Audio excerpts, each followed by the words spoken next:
Ladies and gentlemen, esteemed guests, my name is Ben Riedel. I'm a partner at Ellery Studio, and it is my pleasure to welcome you to the virtual book launch event for the second edition of an innovative publication that marks a significant milestone in the exploration of the energy transition. What began as a pivotal work in German has now evolved into a bilingual edition, with the much anticipated release of the book in both English and German. Today, we celebrate not only the expansion of language, but also the continued evolution of ideas, solutions, and insights into the dynamic world of sustainable energy. So join us as we unveil the enhanced second edition, providing a broader audience access to the valuable knowledge within these pages.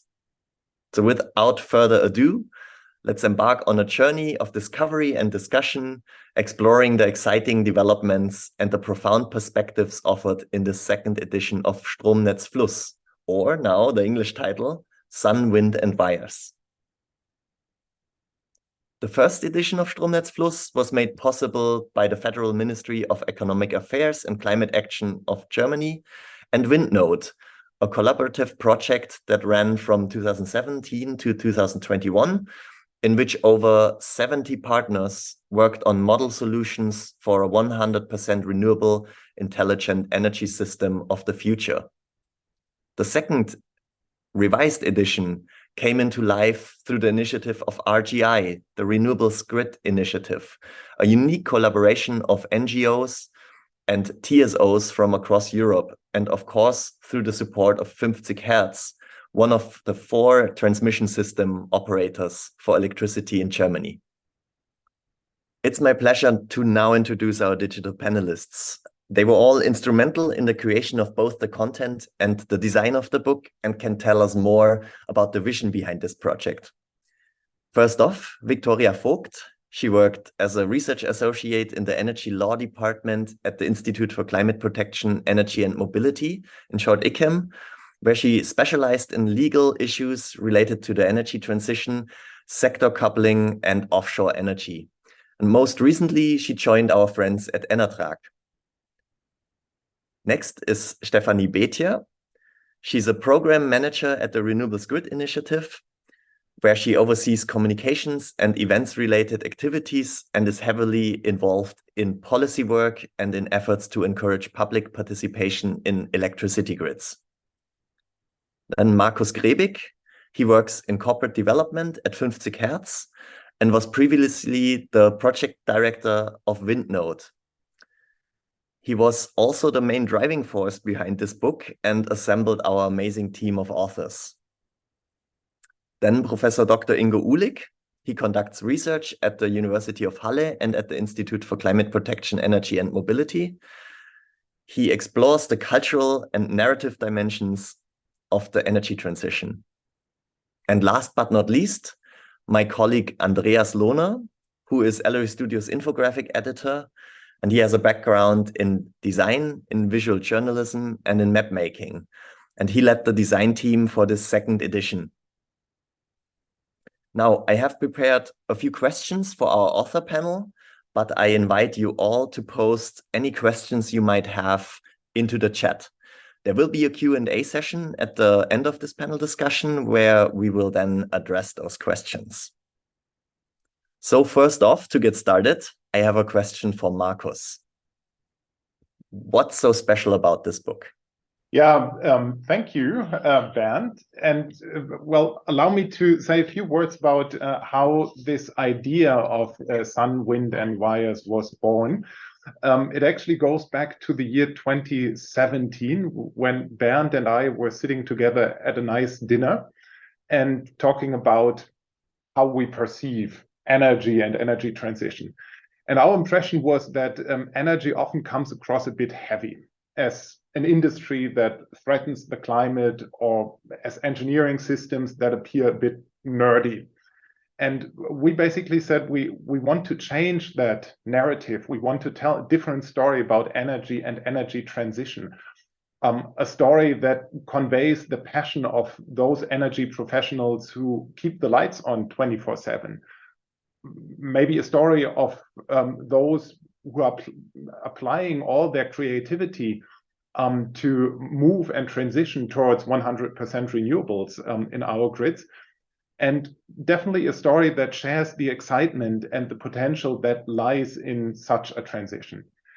So when we continued the conversation and talked about how we could do that, we remembered a wonderful series of books that we loved reading in our youth. It's the Was ist was in German, or the American predecessor, How and Why. These are infographic books, which are typically about topics like ancient cultures or wild animals or astronomy.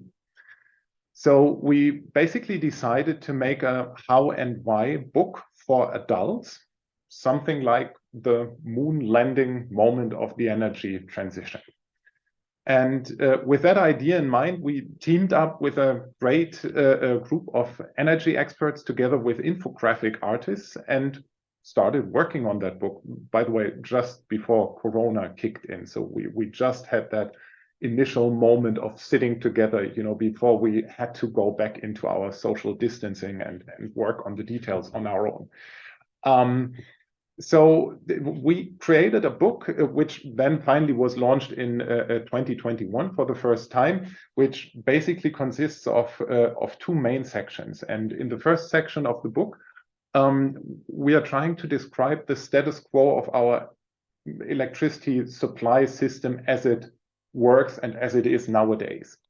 And to do so, we created a framework, which we're actually a little bit proud of, because it's brand new and it has first been published in this book, first time in literature ever, the so-called actor layer model. And I'm going to try and share my screen with you to give you just a rough impression of what that is. So I hope my screen can be seen now. So what we did was we tried and mapped down the key actors, or the key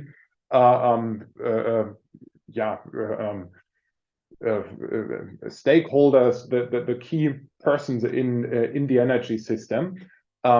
It's first of all the generation of electricity on the left-hand side, it's the consumption on the right-hand side, and in between there are certain actors such as TSO, transmission system operator, or DSO, who play an instrumental role in making that electricity system happen. So now we said, okay, next step is, how do they interact? And once you start thinking about it, there are different levels of interaction. The first one is what we call the physics level. That's really the question of how does electricity flow from a power plant to the consumer. But there's another level as well, and that's on the next page. I just flipped to the next page. The actors are still in their places, but there are different arrows in between them. This is now the market level, and that asks the question about how do we trade electricity? What are the commercial relationships behind that energy system? Then there's a third level, which we call data. Again, different kind of arrows in between the same actors. And that asks the question of what information needs to be interchanged to make that system possible. Some are talking about smart grids. And then finally, the fourth level is rules of the game, and that's about regulation. And that's the question of, what are the laws, what are the regulations that underlie and that basically frame our energy system. And along this actor layer model, we then start digging deeper into certain aspects which are described in so-called zoom-ins, where we are talking about what is the copper plate, what is a merit order, what is frequency, what are elements of assets that enable that system, and many others more. So that all together, nicely illustrated, is the first part of the book describing the system as it is. And then the second part of the book is really looking into the future and using some examples from the WindNODE project to illustrate how a system integration of renewable of 100% renewables could look like in the future. I would like to, Andreas, maybe invite you to say a few words about the infographic side. Gladly. Marcus just eloquently described how the framework was built. What followed was almost as important is giving it a form. Everything in the book is designed to communicate, but also to catch your eye when you're flipping through it. Now, for the content part, we very closely worked together with the authors. I had the privilege and much fun working together with Marcus on some of the new infographics in this new issue.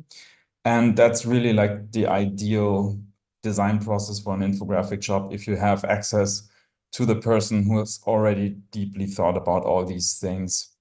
So that was really the perfect situation there. And well, I can say that because I wasn't involved in the first design of the book. There was the genius decision to also create an appealing book, which is fun to read. That's not just something you do just to have a nice thing, but it also helps to give it like an appeal to just pick it up and browse through, not only if you need the information or if you want to read it, but just because it's there laying on a book table or next to your computer. And the infographics, while browsing through, also help as an kind of an additional entry point. When you flip through the book, you might find something that looks interesting and it catches your eye, and then you read what's the article about, for instance. They try to communicate in the same way as the language of the book does, always accessible and taking the readers seriously. That's what we try to achieve. And also, of course, keep up as we did the second edition. Thank you. Andreas, can you illustrate with an example how such an infographic is created collaboratively between experts and infographic designers? I might. Aston, if you can put up the substation infographic, that's page 33, I think. There's an example of an infographic we did for this book for the second edition, where, as I just mentioned, Marcus and I worked together very closely. As with many projects, I didn't know the first thing about transformer substations when I started. So I went and gathered information. I asked Marcus a lot. I did technical and visual research to find out what it looks like, what it appears like, let's say, in the wild, and basically try to understand how this thing works and what the essential parts are. So I try to really gather as much information as I can. That's like the first point of interaction, connection with the author in this case. Then I tried to put myself into the shoes of a person who might read the book. What do they know? What don't they necessarily know? What's happening on the surrounding pages? Something might help, something might disturb the reading. And with that person in mind, I jot down some ideas on how to represent information in an accessible graphic that benefits the reader. Hence the two layers. You see that the upper part shows a representation that resembles a circuit diagram. And the lower part, which is a little smaller, shows the elements of the substation in a way illustrated as you might see them from the street when you're passing in a car or walking by. I run that structural sketch by Marcus, and we discuss what I got right, what I didn't, what may be missing, and what can go. So that's like the second step of collaboration, connection with the author in this case. And then we go into refining. In this case, we had a pretty elaborate set of visual elements from the first edition designed by our colleagues from Ellery Studio. And I transfer the information structure we both worked together on and the necessary elements into that look that was already there in this case. and find ways to represent the crucial information, a kind of a story inside the infographic. In this case, this is how switches connect and disconnect the transformers with the landlines, and which way the current follows. That's, in this case, a copper line you see through the wires. I don't know if it's visible at the moment. Yeah, there you go. Thanks, Aston. However, you might see it much better in your copy of Sun, Wind and Wires. So I recently described this as a dialogue. Marcus and I worked very closely, and we kind of went back and forth a lot. And that really helps for me to get the knowledge I need to represent what we want to tell and what we want to show. And I can also always ask more questions and iterate while we are working, and then also make maybe adjustments, like taking things out that would not be helpful, to make an infographic that still is accessible, because readers are always the main focus of the whole operation.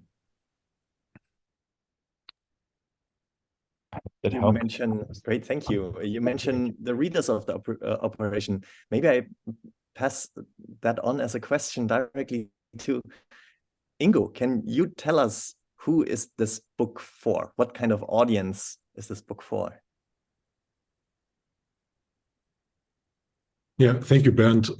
Anyone who is interested in the energy system and energy transition without having to be an expert. A guiding principle of the book is that it maintains a high scientific level, but at the same time, it should remain accessible, or in other words, it should not exclude anyone. And so the book is aimed at an interested public, young professionals, pupils, students, and not to forget anyone who appreciate its well-made infographics is also in the right place with this book. It stands for outstanding first-hand expertise, comprehensibility, and aesthetic appeal. At its best, it is leisure reading in the clothes of a specialist books. One observation regarding the first edition remains to be added. Within the industry, Strom, Netz, Fluss, or Sun, Wind and Wires has already become more or less official onboarding reading in some companies, and including its infographics, it is also readily used in many lectures. That means in university or academic context or teaching. But the book also stimulates interdisciplinary discourse. I use it in my seminars at the TU Berlin, for example, here in collaboration with 50 Hertz. The focus here is on cultural studies perspectives on the energy transition, and Strom, Netz, Fluss, or Sun, Wind and Wires, is a piece of, in my opinion, it's a piece of successful interdisciplinarity. I think that's exactly what the book says and what makes it so appealing. The people who were involved in it have understood their own fields of knowledge as open spaces. We're engaged in this tentative experimental work with each other. This work, for which there are hardly any methods or rules, and for which you simply have to get moving outside the box, outside the silo. Yeah, thank you, Bernd. Thanks, Ingo.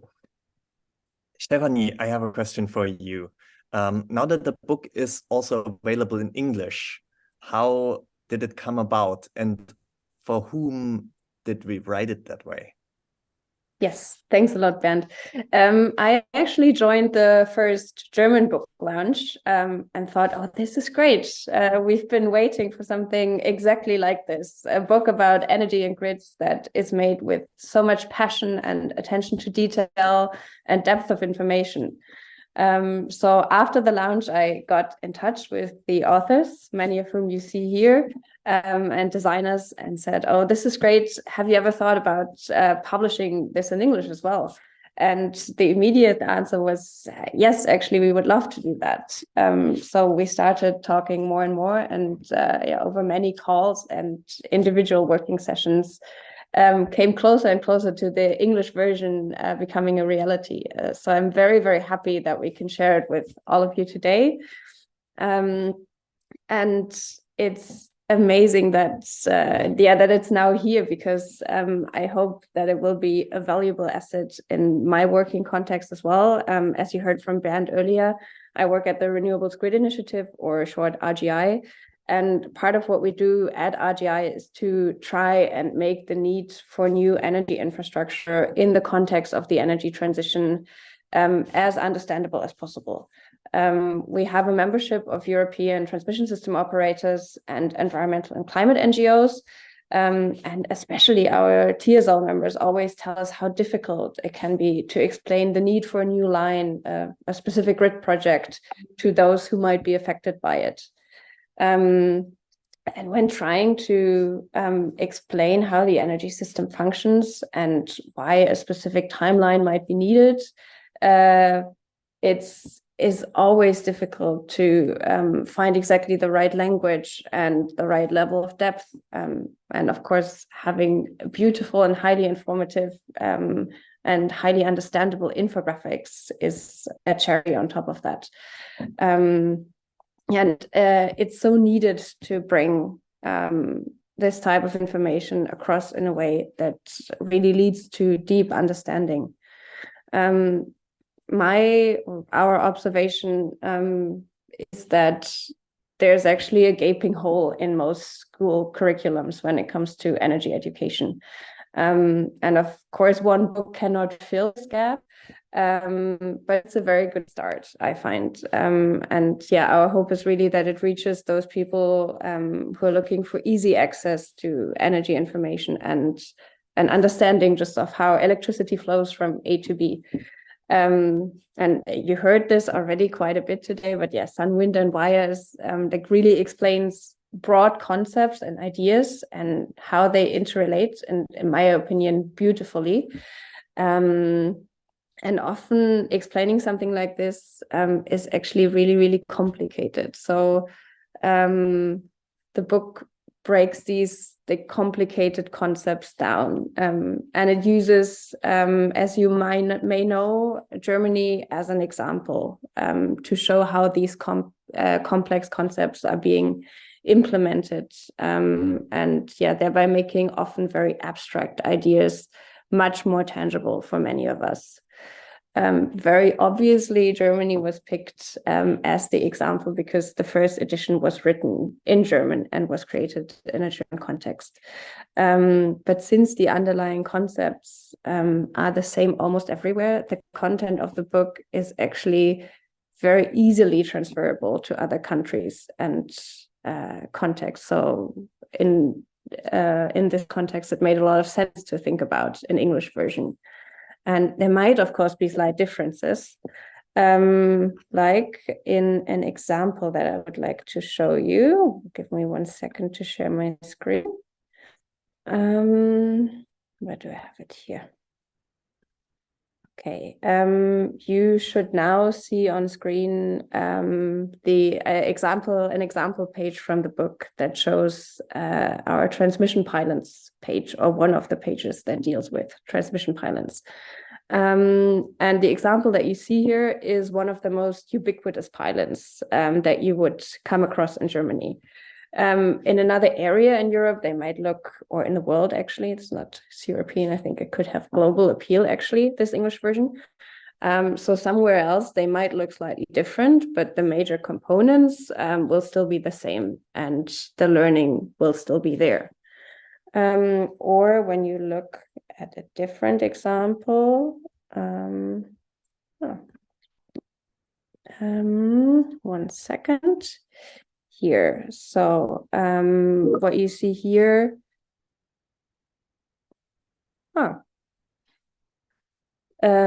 what you see here is our grid congestion management page. So you see here that the German grid network is here as an example, but the whole process of how grid congestion is managed, which you see on the lower left box, is actually the same everywhere.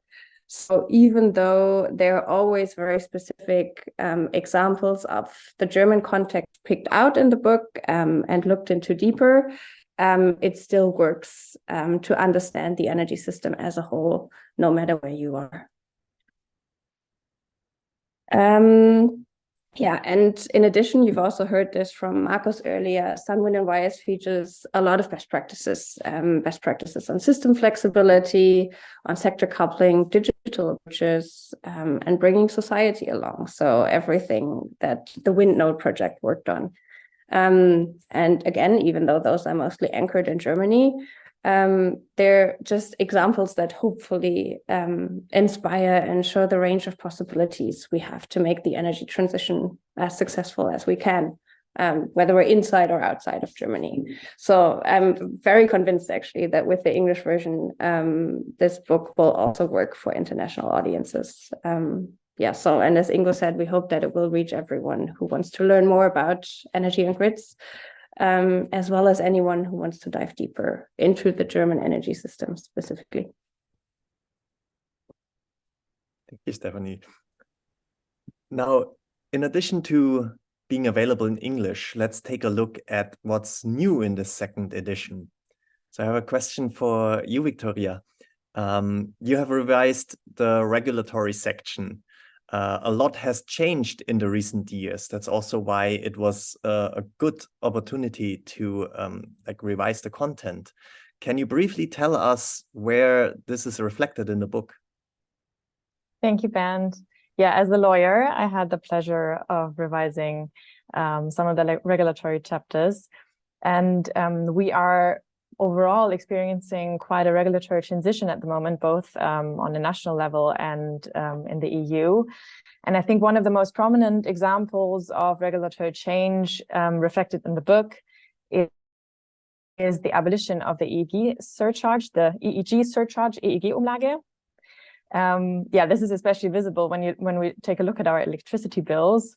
And in the book, we took a deep dive into how and why the EEG surcharge was dismissed and how renewable funding is functioning from now on, as well as we took a look at how renewable funding might be organized in the future without the EEG. Yeah, next to that, we are visiting quite some regulatory milestones that are not in the book, but were sort of anticipated. For example, there's a new section now in the Energy Act that is opening the pathway towards Nutzen statt Abschalten, utilization instead of curtailment, I think. And this will hopefully help ensure that flexibility will finally in the future pay off. And this development was already anticipated in the book because flexibility is one of the main focuses of the book in the second section. But coming back to the electricity bill, Bernd, if you would like to share the graph on page 70.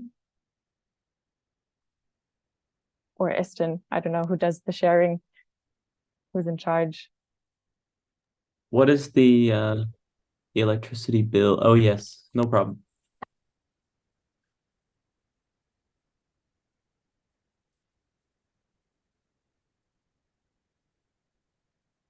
So yeah, this graph and this chapter itself helps us understand our electricity bills, and there we can see how the EEG surcharge coming from 2020 to 2022 was abolished, but how yeah, unfortunately the electricity price still went up, seeing as we've seen some extreme swings or even disruptions in the electricity market. And yeah, we show what this is all about and how these price structures change for each and every one of us.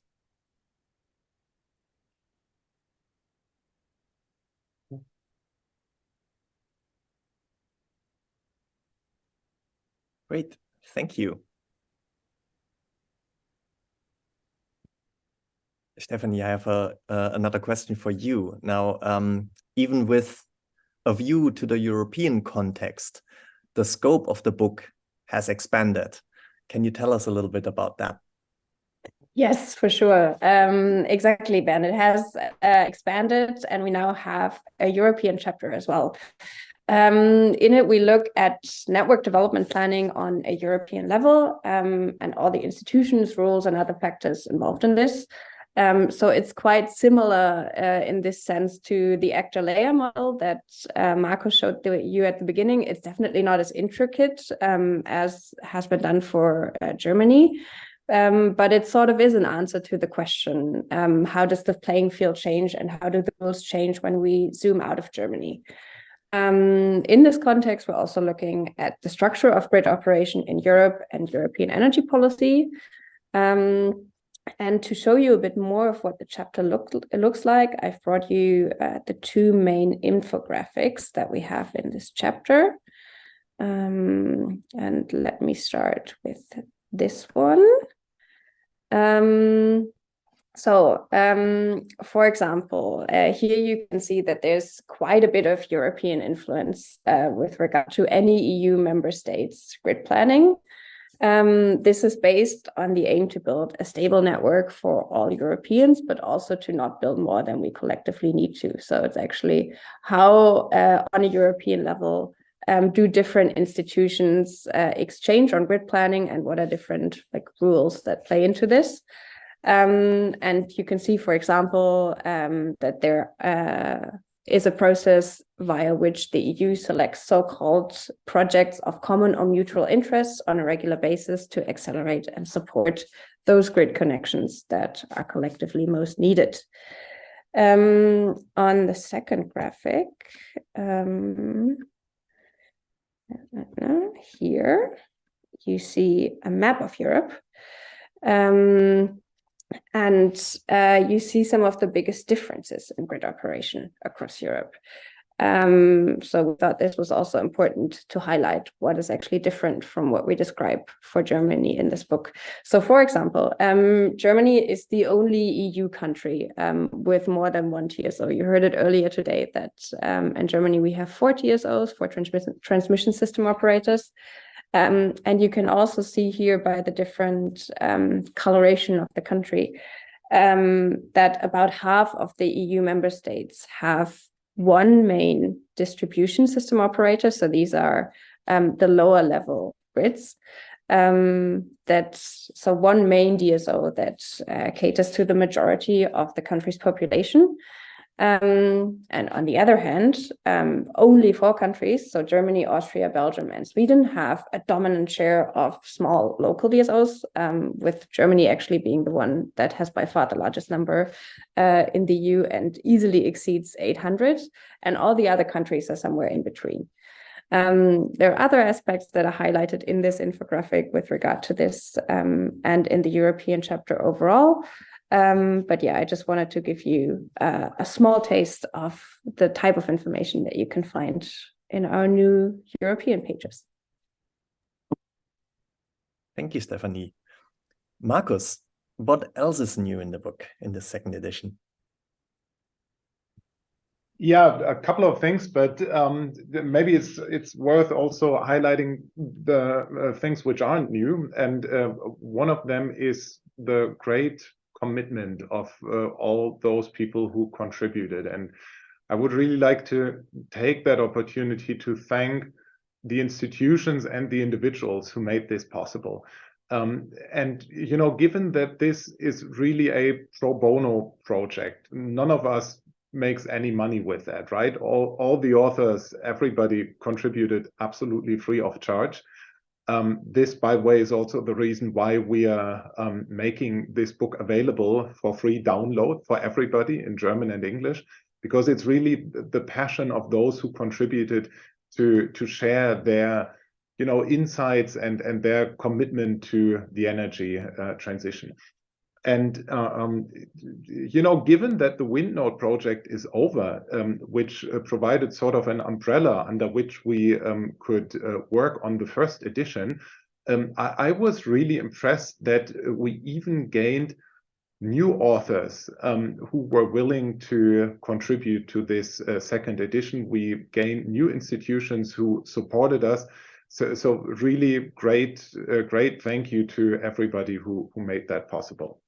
Now, we went into this second edition with the clear idea of keeping the edits and the changes to an absolute minimum. But once you're starting on that, you find out that it's more than just updating some facts and figures, and it's more than translating it. Well, by the way, translating such a book is a great effort, and I'm really profoundly thankful to Kate Miller, who did a wonderful, outstanding job in translating this book, which also I feel really contributes to that overall perception of quality and aesthetics in this book, because also the language isn't just some DeepL translation or so, but you can really, if you take the English edition, you can really feel that a native speaker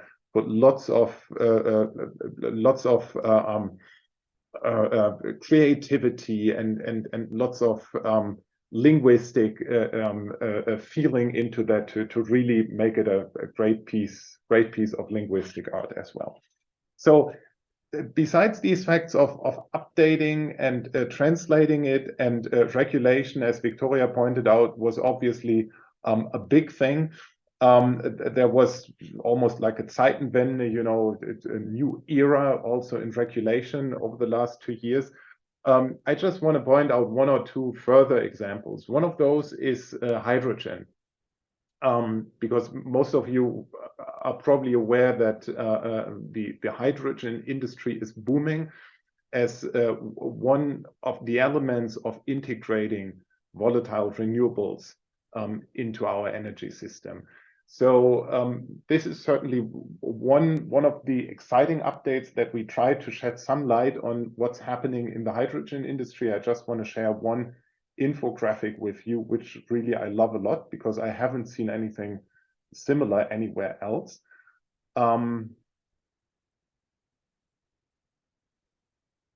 It's this page. So this is really a visual which is trying to give readers a feeling of what the units of measurement in hydrogen actually mean.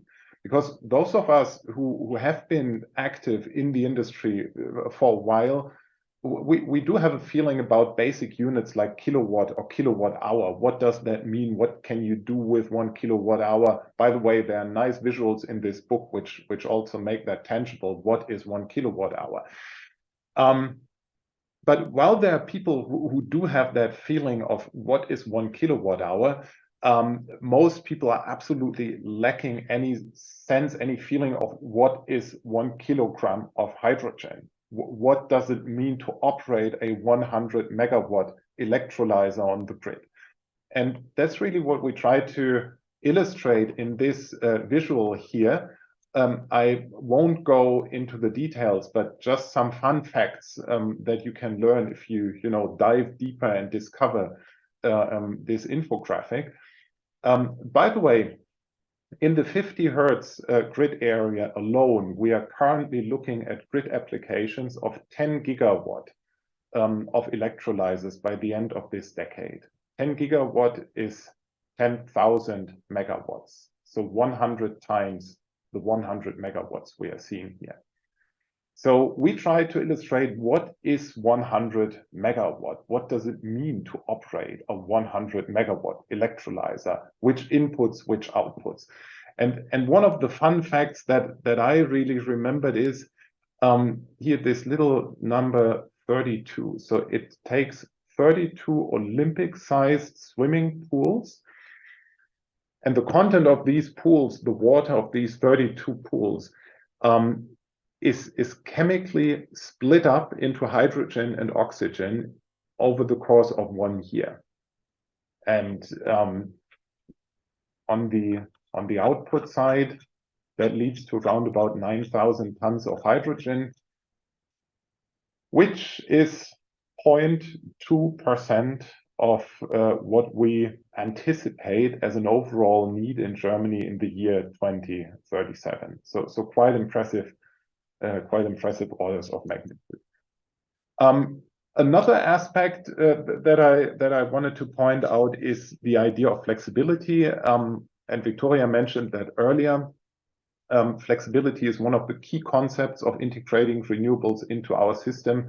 By the way, was the focus of the WindNODE project and is one of the guiding thoughts in the second part of the book. And I just wanted to share 1 or 2 visuals with you.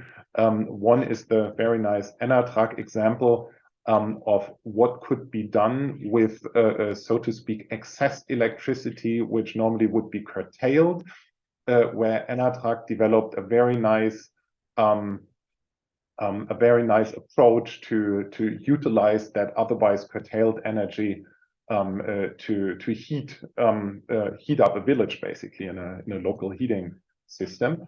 And another example is from the Berlin water utilities. Here, that's also a visual that I like a lot. Sorry, it's this one here in the corner, if you can see it. That's a sewage treatment plant. And what the readers learn in this chapter about flexibility is how a more flexible way of operating the sewage treatment can contribute to better reacting to the availability of wind and solar power. So I'll leave it with that. I could give you much more examples, but the short version is simply download the book and enjoy all these infographics. Thank you, Markus. So we all know the saying, don't judge a book by its cover. And yet this book stands out with a very distinctive title and an unconventional name for an academic book. So what is the story behind that, Ingo? You're muted still? Sorry. So yeah, the cover of a book is the first and most visible opportunity to do something different, I would say.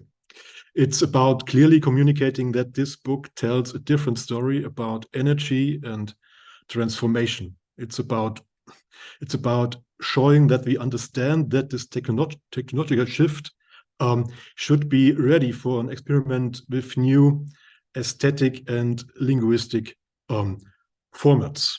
To put it more briefly, how can we tell the energy transition differently, give it different and maybe hopefully better images? And the cover gives us this opportunity. Incidentally, in terms of design history, our geometric forms are based on the Bauhaus environment. A little tip: if you like, you can Google the industrial designer and architect Peter Behrens and his work for AEG, for the Allgemeine Elektrizitätsgesellschaft, if you want. On the level of design, we are thus bringing 2 open, forward-looking and innovative times into a resonance. And the title is very similar. The German title, Strom, Netz, Fluss, was borrowed from the children's game Stadt, Land, Fluss, a game that everyone knows and probably associates with an effortless and playful emotion. And the idea behind the German title was to transfer this playful meaning to science communication. With the English version, Sun, Wind and Wires, we are no longer playing this game, but now we are very precise in terms of contents and physics, insofar as we focus on the transition from the natural energies of sun and wind to a technical infrastructure that means wires. And the playful element can now be found more in the language, in the poetic triad of the words sun, wind, and wires, and the alliteration of wind and wire. So here too we have considered the linguistic communicative level of technical innovations very carefully, which over weeks of discussions and a long exchange of positions. And such a literary multi-layered title is of course also a promise of the text and of the essays that the book has between its covers. An appealing promise, I hope so, an appealing promise that this book will not only reach out to engineers, economists, or lawyers. So that's the point. Thank you, Bernd. Thanks, Ingo. So at the end now, very briefly, and please, each of you, just in a short statement, in maybe just one sentence, what do you wish to achieve with this book? What are your goals for this second edition? Stephanie, maybe you want to start. Yes, I can go first. So my hope is that we create a better understanding across Europe of what the energy transition means, what it means in practice, and how complicated it can be to implement, but also some excitement about being part of it. Thank you. Markus. Sorry, I think it works now. So I simply want to share with you the very first page of the book, because I think it really expresses what I like to achieve. And it's here, and I'll read it to you. It says, dedicated to our children, our grandchildren, and all the children of the world, to whom we owe a transition to a climate-neutral energy supply. And I would really love us to make a contribution to this enormously important goal. And by the way, I would also love to greet Georg Erdmann, who joined this session. Georg wasn't only my academic teacher, but also a great source of inspiration and one of the co-editors of this book. So thank you so much, Georg, for everything that you contributed. Thank you. Victoria, what would you say? Okay, I'll try to make it very short. I just hope that this book will help create many more energy enthusiasts like myself, because I think that's what it's capable of, and I hope that is what it will achieve. Lovely, thank you. Andreas, what is your idea? You're muted. Thank you. I already achieved what I wanted. I wanted to help make this book become a reality for all the reasons that were just mentioned, and I'm honored to be part of it. And last but not least, Ingo. Very short. I hope it will contribute to the self-confidence and courage of the energy transition. Wonderful. Thank you. Could I also say something? What should be the aim of this book? Absolutely. For me, the aim of the book is that we start, or the population, that means not the experts or the lawyers and the other, as Ingo mentioned, but the educated people start to understand what does it mean, energy transition in the field of electricity.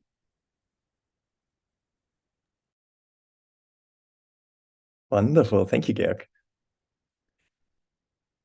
So do we have any questions from the audience? Now is the time to ask them. When can we get a French version?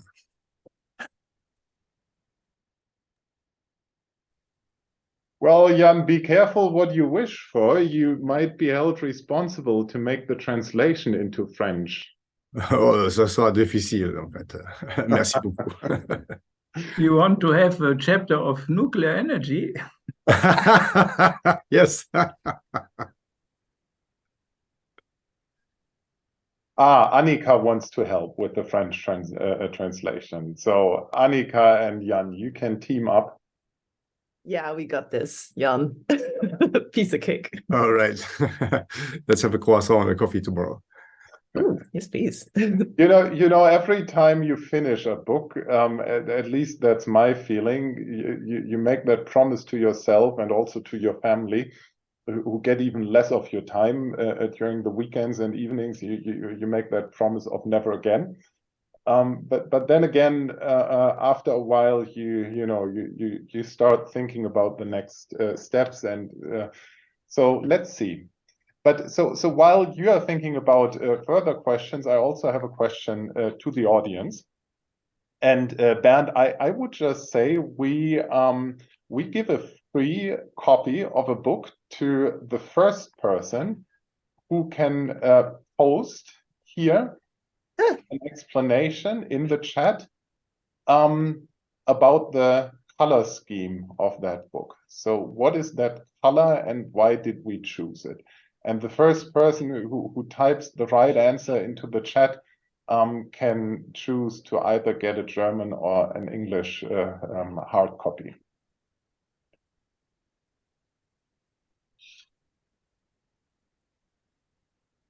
But I see another hand raised. It's already answered. I mean, it's copper, sure, but it was answered already. But my question is very basic. Is it does it ship the second edition before Christmas? Because I want to make it as a gift to my father.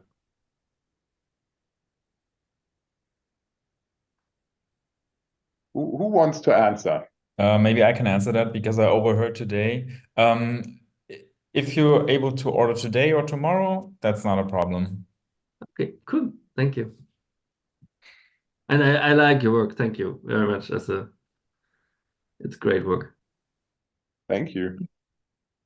So Bernd, you have to figure out who wrote the right answer first, and if you want to give away one or two books, I'll leave that to you.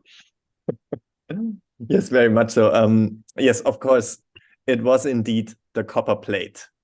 Obviously, it conducts best. It's very well connected, and as you can also see, IAG back then had the same idea, and at the time when we developed the book, it was also a nice coincidence that one of the color producers, the big ones, brought out a new set of metallic shades, of metallic special colors, and we right away took them up on that and used it for this book.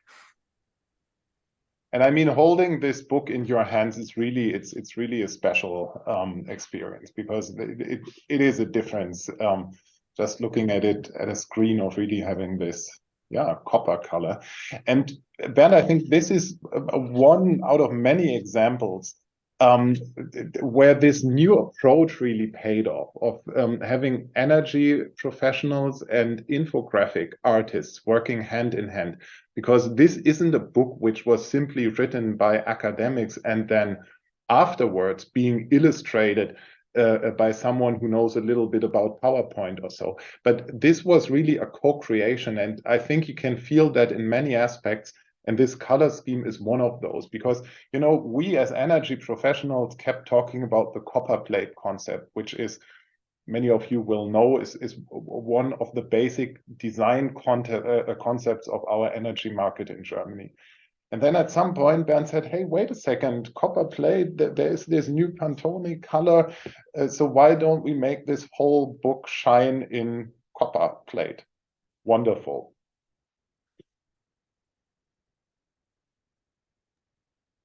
That also means Annika will get one of the first copies now.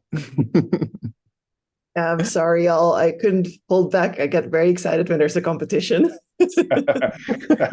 And I mean, Jan, by the way, he got already one because he visited me for lunch. So we can skip Jan, and then there's Isabel. So maybe you want to send one to Annika and one to Isabel. Very happy to do so. Isabel, if you could send me your address in a direct message, then we can take care. Thank you. That will be great. In Spain, we also want, I mean, for the third edition, maybe in Spanish, because I'm not an engineer in a world of engineers, so I can't wait to start. I already download the PDF, so I will not wait for my copy to read it. Big applause. Thank you very much. I have to leave in this very second. So fantastic. I hope to see you all very soon again. Thank you, everyone. I have to leave as well. Bye-bye. So unless we have a final question from anyone else, Bernd, should we wrap it up? Yeah, I think we can wrap it up. It's also the timing that we estimated. So as we draw the curtains now on this virtual panel discussion, I also want to say thank you to our panelists / authors for sharing their experiences with this book and their vision for it.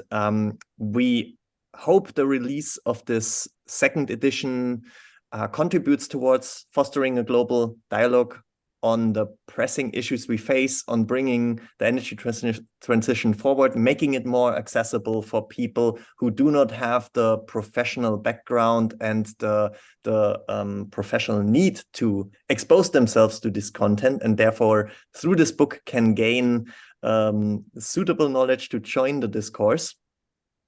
And therefore, we also encourage you to continue the conversation, share your thoughts, and explore the wealth of knowledge within the pages of this publication. And thank you all for being part of this momentous occasion. And we look forward to continued collaboration and progress in the exciting journey ahead. So thank you, everybody, very much for joining us today, and have a nice evening. Congratulations. Woo. Have a lovely evening. Bye. Have a lovely evening, Thanks, everyone. Bye. Bye. Thanks a lot. Bye. Bye. Bye.